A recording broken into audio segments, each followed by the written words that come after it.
Assalamualaikum warahmatullahi wabarakatuh. Selamat siang, saya Dava Alfansyah dari kelas J243E dengan mata kuliah proses manufaktur. Di sini pada kesempatan kali ini saya akan mempresentasikan mengenai proses manufaktur aditif, yaitu filamen komposit nanopartikel. Contoh prosesnya dari input, proses, lalu ke output. Dari gambar ini. Yang pertama, input dan material dasar. Pemilihan polimer dan nanopartikel logam sebagai fondasi utama peningkatan sifat mekanik dan fungsional material.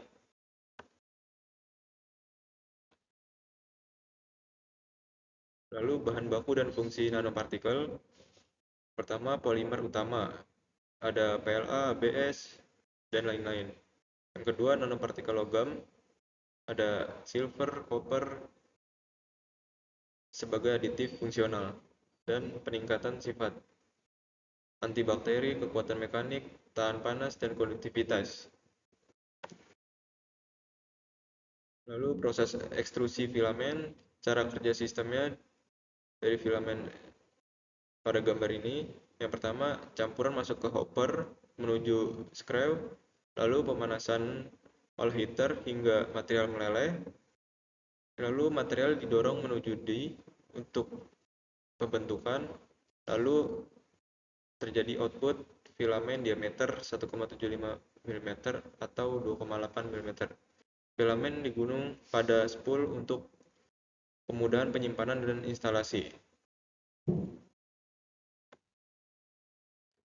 Lalu perancangan digital dan switching menggunakan CAD 3D Design.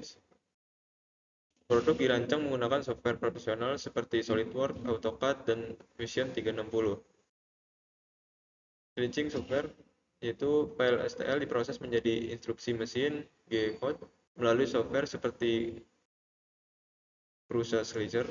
Fungsinya yaitu mengatur densitas lapisan dan suhu cetak. Lalu mekanik 3D printing FDM. Dari contohnya gambar di sini.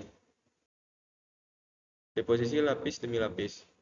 Filamen ditarik menuju extruder, lalu dilelehkan dan dikeluarkan melalui nozzle panas. Nozzle bergerak secara presisi pada koordinat X, Y, Z, menumpuk material layer by layer, hingga membentuk geometri kompleks sesuai desain CAD.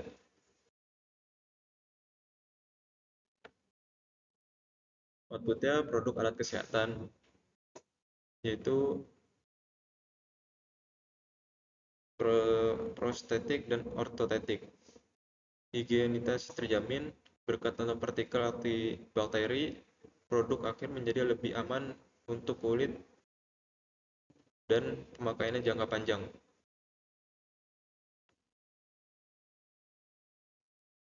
Mode strategisnya seperti ini, yaitu inputnya polimer, prosesnya filamen extrusion, outputnya filamen komposit. Keunggulan manufaktur aditif, yang pertama, efisiensi material 5 sangat minim dibanding metode subtraktif. Yang kedua, fleksibilitas desain, mampu membuat geometri internal yang mustahil bagi metode konvensional. Ketiga, tanpa cetakan, menghilangkan biaya awal pembuatan tooling yang mahal. Yang ketiga, waktu pengembangan produk jauh lebih singkat. Lalu sifat mekanik dan antibakterial dapat diatur sesuai kebutuhan industri. Yang terakhir, sangat ekonomis untuk skala produksi kecil hingga menengah. Kekurangan manufaktur aditif membutuhkan pengaturan suhu yang tepat, ukuran produk terbatas oleh volume printer, permukaan hasil cetak masih terlihat berlapis, kecepatan produksi lebih lambat dibanding injection molding, lalu harga material khusus relatif mahal, seperti filamen komposit. Batasan operasional dan tantangannya yaitu kekurangan proses. Yang pertama, kecepatan produksi lambat fast injection molding, efek layer lines pada permukaan, kekuatan antar lapisan lebih rendah. Yang terakhir, harga filamen komposit relatif premium. Tantangan teknisnya yaitu menjaga distribusi nanopartikel agar homogen, kontrol diameter filamen secara presisi, resiko cacat, yaitu warping, stretching, delaminasi, optimalisasi parameter cetak pada material baru.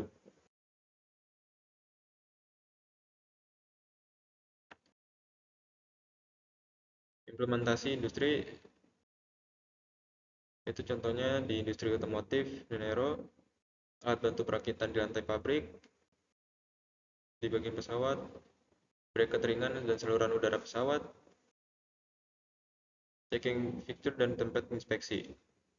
Juga diterapkan pada elektronik, yaitu casing atau sensor di dalam pendidikan, riset material, dan dental model. Kesimpulan, gambar tersebut menunjukkan alur lengkap proses aditif manufacturing berdasarkan 3D printing FDM yang diawali dengan pencampuran polimer dan nanopartikel, dilanjutkan proses ekstrusi menjadi filamen, perancangan model menggunakan cat, kemudian pencetakan menggunakan printer 3D hingga menghasilkan produk akhir. Metode ini unggul karena fleksibel, minim limbah, dan mampu menghasilkan bentuk kompleks tanpa memerlukan cetakan, sehingga banyak dimanfaatkan di industri otomotif, kesehatan, elektronik hingga manufaktur modern. Terima kasih atas perhatiannya. Sekian dari saya. Wabillahi taufiq wal hidayah. Wassalamualaikum warahmatullahi wabarakatuh.